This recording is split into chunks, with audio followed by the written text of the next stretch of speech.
هنعمل ايه يا حلوين؟ احنا هنعمل مع بعض كيكة الموز على النار من فوق. تمام.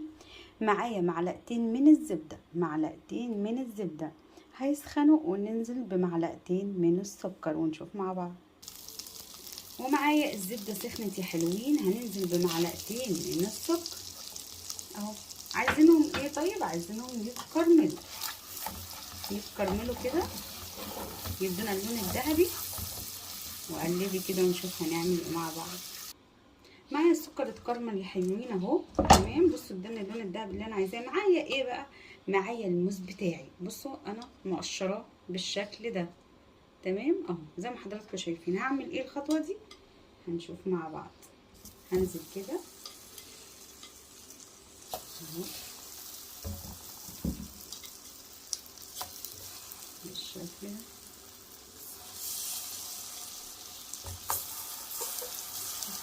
مش مهم، نعمل واحده من هنا واحده من هنا كمان.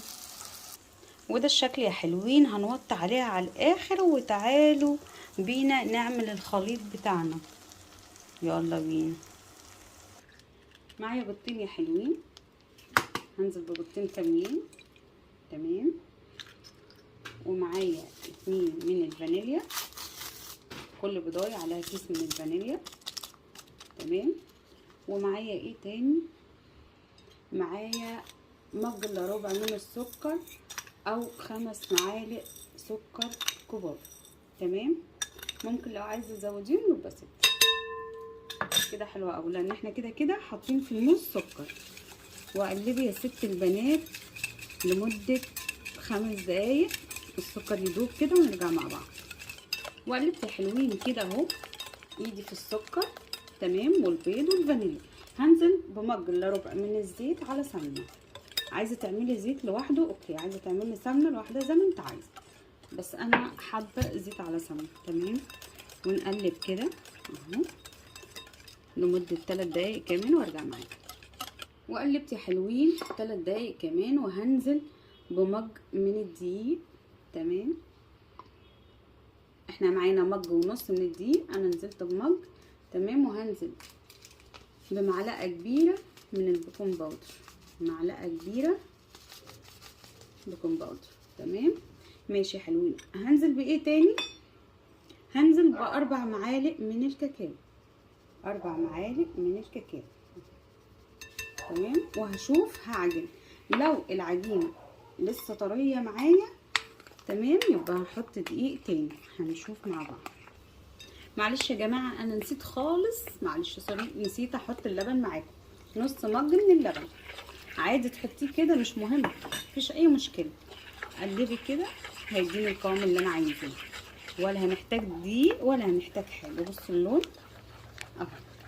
معلش انا نسيت خالص، بس اهو مفيش مشكله، الحاجه قدامك اهو. تمام. بصوا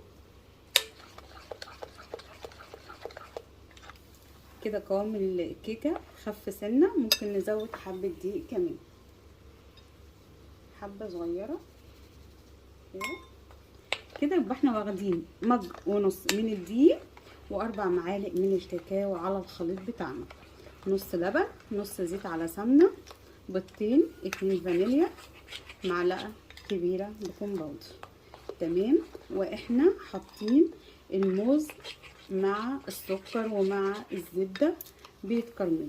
ده القوام يا حلوين اللي احنا عايزينه. يلا نشوف هنعمل ايه. يلا بينا. وده الشكل بتاعنا، الموز والزبده والسكر مع بعض اهو قدامكم. هنزل بايه يا حلوين؟ هنزل بالخليط بتاعي على الموز زي ما حضراتكم شايفين اهو. الله الله، احلى كيكه بجد هتاكلوها النهارده على النار من فوق، ولا فرن ولا هنسخن ولا هنتعب نفسنا ولا اي حاجه. تمام اهو. هي بتساوي نفسها، ولا تتعبي ولا تسويها ولا حاجه. طب هنسيبها قد ايه على النار؟ ربع ساعه. تمام بالظبط ربع ساعه، وانا هكتم عليها بالغطا قدام حضراتكم. ربع ساعه ونرجع نشوفها مع بعض. يلا تعالوا يا حلوين نشوفها بعد ربع ساعه عملت الكيكه بتاعتنا. يلا بينا. الله الله الله الله الله، بصوا يا جماعه الشكل ولا الريحه، يعني تحفه. عايزين بقى نقلبها مع بعض، يلا بينا. وقلبتها معاكم يا حلوين وبقيت بالشكل ده. بصوا الموز عامل ازاي، بصوا الجمال يا جماعه. بصوا السمنه البلدي برضو عامله شغل يعني. بصوا اللمعه بتاعت السمنه البلدي برضو تحفه. لو ما عندكيش سمنه بلدي هتتعاملي عادي، ما عنديش مشكله خالص.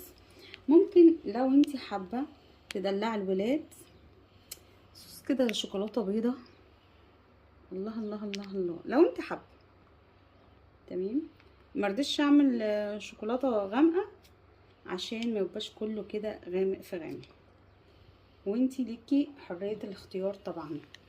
انا حبيت اعملها كده. بصوا تاخدش وقت، ربع ساعه ربع ساعه يعني. عايزه اقول لكم تحفه. انتي بتاكلي حته كيكه حكايه يا جماعه، حكايه. بصوا الشكل، بصوا. سيبيها بقى شويه كده في التلاجة وتاكلي احلى حته كيكايه. بصوا الجمال، عشان سخنه بس سايبه شويه، لكن شكلها تحفه، ريحتها تجنن بجد بجد. اعملوها وجربوها. متنسونيش في اللايك والشير وتفعلوا الجرس، ولو الحاجه بتاعتي بتعجبكم يا ريت لايكات كتير لو سمحتوا. وبألف هنا وشفا على قلوبكم الجميله، وباي.